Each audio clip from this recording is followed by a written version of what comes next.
ایک حدیث میں آیا ہے کہ حضور اقدس صلی اللہ علیہ وسلم نے حضرت عائشہ رضی اللہ عنہا سے ارشاد فرمایا کہ تیرے عمر کا ثواب تیرے خرچہ کی بقدر ہے، یعنی جتنا زیادہ اس میں خرچہ کیا جائے گا اتنا ہی ثواب ہوگا۔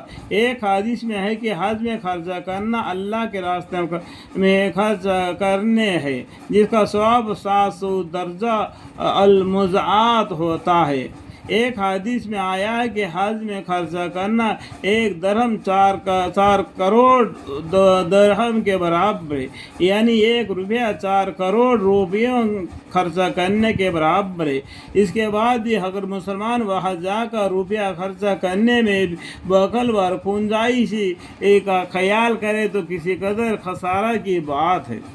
مشائخ نے حج کے آداب میں خرچہ کرنے میں تنگی نہ کرنا خاص طور پر سے ذکر کیا ہے۔ امام غزالی رحمۃ اللہ علیہ فرماتے ہیں کہ اسراف سے مراد اچھے لذیذ چیزیں کے کھانے اور پینے میں خرچہ کرنا مراد ہے، لیکن وہاں کے لوگوں پر خرچہ کرنے میں کوئی اسراف ہے ہی نہیں۔ میرے مشائخ کا ارشاد ہے کہ اگر کھانے پینے کی چیزوں میں بھی وہاں کے تاجروں کے اعانت کا ارادہ کرے تو یہ بھی پھر اپنی ذات پر خرچہ کے بجائے وہاں کے اہل ضرورت پر خرچہ بن جاتا ہے۔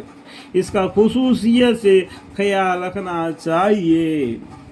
مجھے اپنے آقا مرشد حضرت مقدس مولانا خلیل احمد صاحب نور اللہ مرکزہ کا عمر کعبی میں 2 مرتبہ اس پاک زمین پر حاضری کی سعادت نصیب ہوئی، الحمدللہ۔ میں نے ہمیشہ حضرت کا یہ معمولی بڑی خصوصیت سے دیکھا کہ وہاں کے قیام میں بندے کے وقفہ جانے والے اگر کوئی ہدیہ پیش کرتے تو اول تو حضرت بڑے اصرار سے اس کو یہ کہا کر واپس فرماتے کہ یہاں کے لوگ زیادہ مستحق ہے، ان کی خدمت میں پیش کیا جائے۔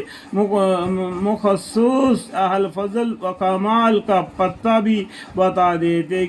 اس کے بعد اگر کوئی اصرار کرتا تو مجبوراً حضرت قبول فرما کر اس ناکارہ کو اس ارشاد کے ساتھ مرحمت فرما دیتے، اس کو کوئی چیز بازار سے منگا لینا کہ یہاں کا تاجرین کی بھی مدد کرنا چاہیے۔